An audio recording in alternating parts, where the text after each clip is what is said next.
Arrancamos una nueva edición de Café Financiero con toda la información necesaria para manejar mejor tu dinero. Ya me acompaña, como siempre, Yamila Escala. Yami, ¿qué tal? ¿Cómo andás? Muy bien, ¿cómo les va? Muy bien, Yami. Bueno, hoy vas a hablar sobre el rol, ¿no?, que puede tener los seguros en el regreso de los chicos a la escuela. Así es, educación, movilidad, temas que la pandemia puso más que arriba de la mesa, mezclado con el mundo digital de ella. Sí, realmente, hay temas que se están debatiendo mucho en estos días. También se encuentra Melina Manfredi. Meli, ¿qué tal? ¿Cómo andás? ¿Qué tal, Ale? ¿Cómo estás? No, Meli, hoy tenés mucha información sobre los nuevos créditos que lanzó el gobierno a tasa subsidiada para empresas y para la compra de electrodomésticos. Sí, vamos a ver de qué se tratan. Muy bien, información importante entonces. Más adelante vamos a hablar de seguros de vida colectivo y en el último bloque vamos a conversar con la periodista Silvia Neistat para analizar la salida de empresas del país que se viene registrando en los últimos meses. Quédate con nosotros. Tras una muy breve pausa vamos a regresar con todos estos temas. Financiero. Muy bien, y como decíamos hace instantes, comenzamos el programa de hoy con información sobre los nuevos créditos a tasa subsidiada que presentó esta semana el gobierno para la compra de electrodomésticos y para empresas. ¿Qué información tenemos, Meli, sobre estas líneas? Son en total 11.500 millones de pesos que se van a destinar a estas dos líneas. La mayor parte, 10.000 millones, van a ser para créditos de inversión productiva para empresas de cualquier tamaño, que es un poco una novedad, ¿no? Teniendo en cuenta que los últimos créditos subsidiados siempre se enfocó en lo que eran MIPYMES. Van a poder acceder a tasas subsidiadas de 22% en el caso de las MIPYMES, por hasta 50 millones de pesos, y en el caso de las grandes empresas la tasa va a ser de 24%, van a poder solicitar 250 millones de pesos. Todo esto a través de Banco Nación. La idea es que la entidad empiece a instrumentar esto en los próximos días, siempre lleva un tiempito, ¿no?, la instrumentación, pero va a estar vigente en las próximas semanas. Va a ser también otra línea, como vos decías, para lo que es electrodomésticos. Esta van a ser 1.500 millones de pesos para lo que sean compras de una serie de electrodomésticos que incluyen cocinas, lavarropas, termotanques, calefones, todos que tengan eficiencia energética A+, que son los electrodomésticos más caros, pero que también son los que menos gastan. Van a ser en este caso financiaciones con la tarjeta nativa de Banco Nación a 36 meses y con tasa subsidiada de 15%. El gobierno viene apostando a este tipo de iniciativas para ir reactivando la actividad económica. Falta todavía todo lo que tiene que ver con la recuperación, la confianza y de la inversión privada, que es realmente lo que puede generar un proceso sólido de crecimiento para los próximos años. Pero bueno, justamente en estas semanas, Yami, viene habiendo un fuerte debate sobre cómo y cuándo van a regresar los chicos a la escuela. Y en este proceso puede tener un rol importante el seguro, ¿no? Sí, porque claramente se identifican riesgos. Y esto, ojo, a nivel mundial y a nivel local, porque, a ver, sigue la gran discusión respecto de cómo va a ser esa vuelta a clases, si va a existir para quiénes, en qué medida, con qué modelo, se mira la experiencia internacional, pero esta no es concluyente en absoluto porque desde ya la pandemia sigue. Entonces, bueno, ahí es donde entonces se habla de el riesgo en el lugar, esto tiene que ver con el contagio de la enfermedad, y por otro lado el riesgo que ya hemos mencionado, pero que atención, porque los especialistas advierten respecto de cómo esas redes, ¿sí?, de la escuela, que nada tenían que ver con una formación a la distancia, ahora empiezan a estar expuestas a un acceso remoto intensivo y la necesidad de que ese riesgo cibernético, que todas las aseguradoras mencionan respecto de cómo es a futuro, ¿sí?, la proyección en cuanto a, bueno, qué va a existir para que más allá de todo lo que uno tiene que adoptar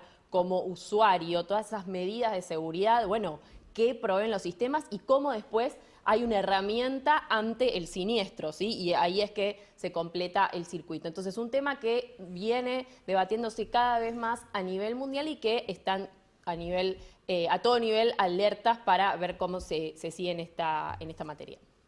Muy bien, perfecto. ¿Me ibas a decir algo más? Algo más tengo. Quería repasar, porque vuelve al esquema habitual el tema de la BTV en la ciudad de Buenos Aires. Entonces, vamos rápidamente con las fechas de vencimiento y cómo operan. Allí las pueden ver para las distintas patentes, ¿sí? Esta es información que nos pasaban para que ya... Es importante este trámite, saben que se pide un turno, así que bueno, ahí tienen, obviamente se puede consultar en la página del gobierno de la ciudad y allí estar al día para que obviamente uno no circule. Había habido una prórroga que habíamos comentado, entonces bueno, allí es que van teniendo los datos y cualquier cosa si no lo pueden consultar. Muy bien, perfecto. Se acerca de a poco el verano y el gobierno, con el objetivo de darle un estímulo al turismo en las actividades más golpeadas por la pandemia, pondrá en marcha un programa de descuentos del 50% para las compras realizadas por los consumidores en este rubro. ¿Cómo funciona esta propuesta, Meli? Bueno, es para consumidores, te diría, Ale, optimistas, que antes del 31 de diciembre hagan una compra de un paquete turístico a nivel nacional. Puede ser un paquete o puede ser cualquier clase de servicio turístico, un alojamiento, un pasaje, hasta alquiler de equipos. Por eso, tenemos tiempo hasta el 31 de diciembre. Exacto. Una vez hecho esa compra, va a habilitar el Ministerio de Turismo desde octubre una página web donde uno va a poder cargar las facturas de los servicios turísticos que haya comprado y le van a hacer una devolución del 50% de lo gastado en la tarjeta de crédito o incluso en la billetera digital del Banco Nación para quienes operen con ella. ¿Para qué se va a poder usar ese crédito? ¿Puedo después usarlo para otra cosa? No, es para usarlo en un segundo paquete que se compre o otro servicio turístico que se compre para usar en lo que sea el año que viene. Como decíamos, en principio el gobierno lo que está haciendo con todas estas medidas es, por un lado, tratar de apoyar un poco a un sector que sufrió muchísimo este año y por otro, empezar a deslizar que tiene esperanzas de tener una temporada de verano relativamente normal. Exacto, tal cual. A todo esto se conoció, ¿no? Se conocieron los detalles del nuevo Ahora 12, quedaron afuera los celulares, Meli. Sí, habíamos hablado de que se había prorrogado, bueno, a partir del 1 de octubre entra en vigencia el nuevo Ahora 12, recordamos con los 3 meses de gracia para el caso de algunos pagos, pero los celulares se quedaron afuera. Muy bien, una mala noticia entonces para aquellos que estaban necesitando renovar su teléfono. Cerramos este bloque con esta información. Recordá, como siempre decimos, te podés comunicar con nosotros para hacernos cualquier consulta, transmitirnos cualquier inquietud a través de Facebook, a través de Twitter y a través de WhatsApp. Las líneas de contacto las podés encontrar en la pantalla. Nos reencontramos ahora en instantes con información de seguros de vida colectivo. Muy bien, abrimos este segundo bloque que, como todos los viernes, dedicamos a entrar de lleno a algún producto de seguros, a algún producto bancario. Hoy vamos a hablar de seguros de vida colectivos y para ello se encuentra con nosotros Nieves Ferretti, que es gerente comercial del canal Paz y Brokers de CNP Seguros. Nieves, ¿qué tal? ¿Cómo andás? Hola Alejandro, ¿cómo estás? Muchísimas gracias por la invitación. Bueno, gracias a vos por atendernos y contanos, Nieves, ¿de qué hablamos cuando decimos seguros de vida colectivos? Bueno, mira, voy a ir a lo importante dentro de lo que es el mercado de seguros de vida colectivo. Yo creo que en este momento es muy importante rescatar el gran valor que tienen los seguros que subrogan obligaciones patronales, ¿sí? Y acá les hablo específicamente de los seguros que cubren la ley contrato de trabajo y los convenios colectivos de trabajo, ¿sí? Un empleador, al tener empleados en blanco, ante la muerte o invalidez de uno de sus empleados, tiene que indemnizar indemnizar, tiene la obligación de indemnizar a la familia de ellos o a ellos en caso de invalidez, y es lo que establece la ley, y las compañías de seguros de vida lo que hacen es cubrir este riesgo, subrogar esta obligación patronal. No importa, primero, no pensemos en cuando decimos una pyme, en una gran empresa, en fábricas, sino pensemos en la panadería del barrio, el kiosco de la esquina que tiene quizás 5 empleados, y ese empleador al kiosco, al negocio, a la pyme, le vaya bien o le vaya mal, tienen su patrimonio a riesgo si tienen empleados en relación de dependencia. ¿Cuál es, Nieves? Lo Disculpa. importante es que las compañías cubren esto y... ¿Cuál es la magnitud de esta obligación? ¿Por qué monto tienen que indemnizar a sus empleados, Nieves? Bueno, si es en caso de muerte, tienen que indemnizar por medio sueldo por año trabajado. En caso de invalidez, es un sueldo por año trabajado. Eso es lo que establece la ley contrato. Luego, los convenios mercantiles, los convenios colectivos de trabajo, dependiendo del rubro, es la suma asegurada. Por ejemplo, el convenio mercantil asciende a más de 500.000 pesos también en caso de muerte o invalidez. Entonces, justamente lo que hacen las compañías es cubrir este riesgo, proteger el patrimonio de las empresas, y además, esto tiene un beneficio fiscal porque las empresas pueden deducir el 100% de lo que pagan de primas de seguros de vida colectivo de la base imponible del impuesto a las ganancias. Con lo cual, además de estar protegiendo su patrimonio, están deduciendo, tienen el beneficio de deducción de impuestos a las ganancias por esto. Digo, yo acá siempre cuando tenemos las charlas con los productores... ¿Estos seguros contemplan casos de coronavirus, muerte por coronavirus? Sí, contemplan casos por muertes de coronavirus. No hay exclusión de coronavirus, no hay exclusión. Te cuento, Ale, nos quedan 40 segundos para cerrar, Nieves. Dale. En pandemia, CNP lanzó un producto que se llama Subempresas, que subroga justamente obligaciones patronales y es enlatado, es un producto que pueden contratar modular, que cubre muerte e invalidez de los empleados, que además tiene un beneficio de sepelio para la familia y que no tiene trabajo de postventa porque se actualiza anualmente y solamente hay que informar altas y bajas. Es un producto que lanzamos justamente en pandemia que cubre COVID, que cualquier persona que tenga alguna afección por COVID, la empresa está cubierta, por supuesto, y su patrimonio queda protegido. Muy bien, Nieves, muchas gracias. Cerramos entonces este bloque con información sobre seguros de vida colectivos. Quédate con nosotros. Al regreso vamos a estar dialogando con la periodista Silvia Neistat sobre la salida de empresas de la Argentina. Este último bloque con la presencia en forma remota de Silvia Neistat, que es editora de Economía y Negocios del diario Clarín. Silvia, ¿qué tal? ¿Cómo andás? Muy bien, muchísimas gracias, Alejandro, por la invitación. Bueno, gracias a vos por atendernos. En los últimos meses se vienen registrando casos de empresas que decidieron abandonar el país o reducir sus operaciones en el mismo. ¿Cuál es, Silvia, vos que venís siguiendo este fenómeno, cuál es su magnitud? Bueno, te diría que el gobierno de alguna manera trata el tema con cierto desdén. El primer caso que tuvimos muy fuerte realmente fue el caso de la TAM y luego el de Falabella. Yo creo que son casos para tener en cuenta y considerar. No hay una fuga masiva de empresas, pero hay un fenómeno donde las empresas con la pandemia están perdiendo plata en casi todo el mundo, no es solamente la Argentina, pero cuando deciden achicar sus operaciones o irse de algún mercado, el primer lugar del cual se van es de la Argentina. Es lo que pasó con la TAM, es lo que está ocurriendo con Falabella, es lo que piensa hacer Walmart más adelante.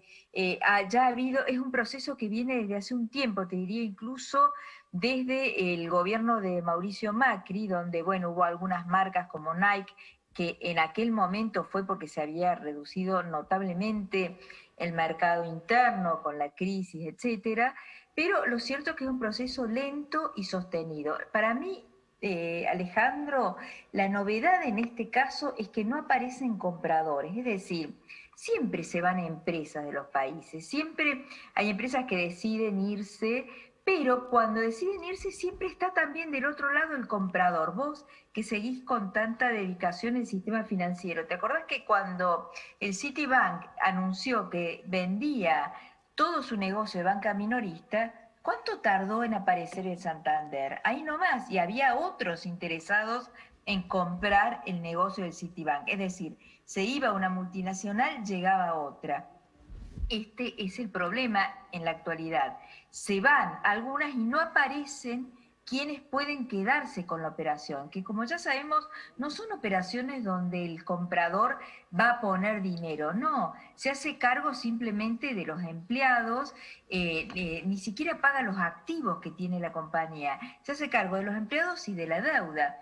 A ver, en el año 2001-2002, vos te acordás, Alejandro, eras más chiquito, pero se fueron también numerosas empresas, sobre todo las empresas privatizadas, y enseguida apareció Marcelo Midlin comprando Edenor, el gobierno tuvo que estatizar lo que es hoy AISA, etcétera, pero aparecían los compradores. Esa es la diferencia y me parece que es lo que tal vez nos hace reflexionar del tamaño y de la profundidad que tiene esta crisis. Claro, Silvia, justamente... En la Argentina y... Justamente de alguna manera lo que estás planteando con esto es que la causa de estas decisiones no respondería exclusivamente a la crisis generada por la pandemia, sino que hay un peso importante de las políticas económicas que se vienen llevando adelante que generan una falta de confianza en los agentes económicos. Exactamente, y te diría, Alejandro, que ya es como un problema bastante estructural, porque a ver, cuando llegó Mauricio Macri al gobierno, esperábamos la lluvia de inversiones, no llegó. Tampoco siquiera en el año 2017, cuando en las elecciones de medio término volvió a ganar el partido de gobierno. Tampoco llegaron en la cantidad que que se esperaba en ese momento. Desembolcamos en la crisis de 2018. El país no crece desde mucho tiempo y ayer nos enteramos de la caída enorme, porque caer 19% realmente es una caída de una magnitud gigantesca. Tal vez es como hemos leído en los diarios de hoy, una de las caídas más importantes en términos de actividad de la historia de la Argentina. Entonces, bueno, esto nos hace reflexionar. Ahí veo que ustedes están poniendo, fotos, por ejemplo, de lo que pasó con BAF y con otras, las fábricas de pintura para automóviles que decidieron mudarse a Brasil. Lo hizo BAF de Alemania, como lo hizo también una empresa de Estados Unidos. Y bueno, eso también es tamaño de mercado y cambio permanente en la regla de juego. Es decir, la falta de acceso a las divisas es un tema central, sobre todo para las empresas multinacionales, cuyos balances se expresan en moneda dura y donde además tienen que girar dinero a la casa matriz, ¿no? Entonces, bueno, eso también es un efecto desaliento para que las compañías se queden en el país. Silvia, ¿cómo te va? Yamila te saluda. También hay información, Hola, Yamila. ¿Cómo te va? ¿Qué nivel de confirmación tenés respecto a algunas empresas que llegan al país? Esto quería saber si... ¿Que llegan? Sí, hay algunos nombres que circulan. Bueno, quería saber en el leído, marco de qué... Sí, habrás leído el caso... Habrás leído el caso que escribió una muy linda nota de Alfredo Sáenz en La Nación sobre una pizzería que se va a instalar a contramano en la calle Corrientes, ¿no? Pero no hay demasiadas empresas que estemos viendo que estén llegando, desgraciadamente, a la Argentina.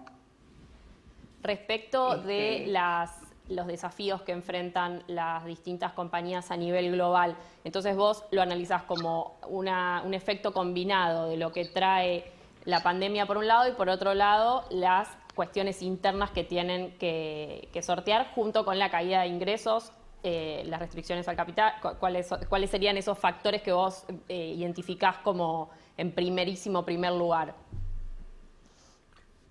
Bueno, a ver, los factores que identifican realmente los que saben y estudian este fenómeno son varios. En primer lugar, cambio de reglas de juego. presión impositiva, porque en otros países, pese que Brasil tiene la misma presión impositiva que la Argentina, que es un 35%, allá los salarios son más bajos en términos de dólares. Bueno, ahora los nuestros con este nivel de devaluación por ahí pueden estar a la par, pero Brasil compensa por el lado del mercado. Ni hablemos lo que hace la calle Pou, al otro lado del Río de la Plata, que está dando vacaciones fiscales por 10 años a quienes quieran instalarse en Uruguay. Es cierto que él tiene que pelear porque Uruguay es un mercado muy chiquitito, es apenas el 10% del PBI argentino, pero digamos, esa clase de incentivos en la Argentina no existen. Tenés cambio de reglas de juego y también un factor que es muy importante es el tema de acceso a divisas. Y el acceso a divisas es central, como les decía antes, no solo porque expresan las empresas del exterior sus balances en moneda dura, sino porque les impide a su vez girar dinero en sus operaciones hacia el exterior. Silvia, dijiste hace unos minutos... Está el tema, perdón, de las importaciones. No, perdón, también está el tema de las importaciones, Falabella. Claramente Falabella era un gran importador y no tenía posibilidad de acceso a divisas para traer sus productos al país, al margen de los problemas intrínsecos de una compañía que nunca pudo hacer pie en la Argentina, que tampoco pudo desarrollar bien comercio electrónico, es decir, no son todas culpas de la Argentina, ¿no? Con esto quiero decir, no es solo contexto externo, sí. Dijiste hace unos minutos que el gobierno viene tratando con desdén este tema. ¿Tuviste oportunidad de hablar con algún funcionario sobre esta cuestión? Sí, off the record. Sí, me imagino. Sí, pero ellos no lo ven como un problema, no lo ven como un fenómeno. Y tal vez lo más ilustrativo fue la tapa de página 12, creo que el día lunes, cuando decía que era un globo lo que se estaba diciendo acerca de la salida de las empresas multinacionales de la Argentina. Bueno, es una pena que el gobierno no tome nota. Hoy, justamente, el ministro Guzmán dio una entrevista a Infobae TV, donde él sí da la impresión de haber tomado nota y dice, bueno, no es un fenómeno, pero es algo a lo que hay que prestarle atención. Bueno, es el primer funcionario de gobierno que se refiere en estos términos a esto que es, a ver, Falabella deja en la calle a 4.700 personas, no hablemos de lo que fue, de lo que es la salida de la TAM, digo por citar dos de las compañías, va a 500 personas y va sumando y hoy hemos conocido las cifras de desempleo, realmente me parece que son temas a los cuales hay que ocuparse y preocuparse muchísimo. Muy bien, bueno Silvia, muchas gracias. Cerramos entonces el programa. Gracias a ustedes, un placer. Muy bien, cerramos entonces el programa de hoy con el análisis de la periodista Silvia Neistat sobre este preocupante fenómeno de la salida de empresas de nuestro país. Nos reencontramos el próximo miércoles a las 20:30 aquí en Metro.